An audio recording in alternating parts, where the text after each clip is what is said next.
Hi friends, இன்றைக்கி சீம்பாலில் எப்படி கேக்கு செய்கிறதுன்னு பார்க்கலாம். அதுக்கு தேவையான பொருட்கள் மிளகு, 4 ஏலக்காய், கொஞ்சம் சுக்குத்தூள். இது மூணையும் நம்ம கல்லில் வச்சு நல்லா தூள் பண்ணி எடுத்துக்கணும்.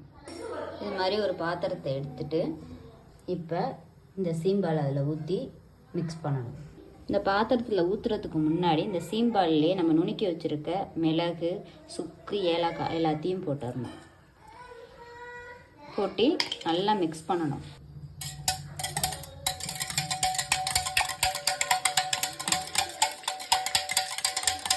இது கூடவே வெல்லமும் சேர்த்துடணும். வெல்லம் இல்லைன்னா இப்போ 1/2 லிட்டர் பாலுக்கு ஒரு 400 கிராம் நாட்டு வெல்லம் இல்லைன்னா ஜீனி சேர்த்துக்கலாம். ஆனால் வெல்லம் சேர்த்தோன்னா நமக்கு நல்லா டேஸ்ட்டாக இருக்கும். இப்போ நம்ம வெல்லம் சேர்க்க போகிறோம்.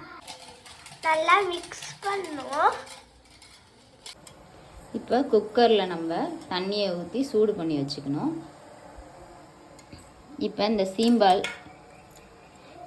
சீம்பால் கூட சேர்த்த மிளகு, ஏலக்காய், சுக்கு, வெல்லம் எல்லாம் நல்லா கரையிற மாதிரி மிக்ஸ் பண்ணியாச்சு.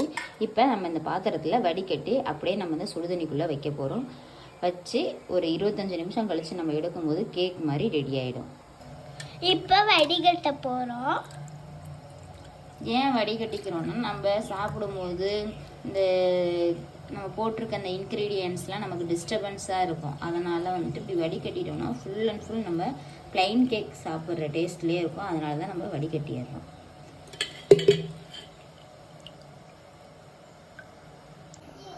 இப்போ பாலை வடிகட்டியாச்சு.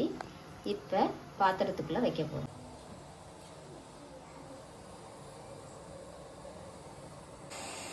நம்ம இட்லி பானையிலேயே வச்சிடலாம். இப்படி இட்லி பானைக்குள்ளே வச்சு இது மேலே ஒரு துணி போட்டு வேடு கட்டணும். இப்படி ஒரு துணியை போட்டு வேடு கட்டியாச்சு. இப்போ அது மேலே ஒரு மூடி போட்டு வச்சாச்சு. தண்ணி ஆவியாகாமல் இருக்கிறதுக்காக இந்த கல்லை தூக்கி வச்சாச்சு. இப்போ இட்லி பாத்திரம் மூடியை இது மேலே மூடி வச்சு கரெக்டாக 25 நிமிஷம் கழித்து நம்ம எடுத்து பார்க்கும்போது கேக் ரெடியாக இருக்கும். இப்போ வேக வச்சு எடுத்தாச்சு.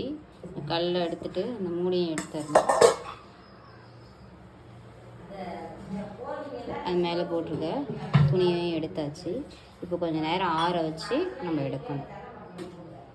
இப்போ வெந்திருக்கான்னு பார்க்குறதுக்கு இப்படி இது உள்ளே விட்டோன்னா அப்படி எதுவுமே ஒட்டாமல் வருது. இப்போ வெந்திருக்குன்னு அர்த்தம்.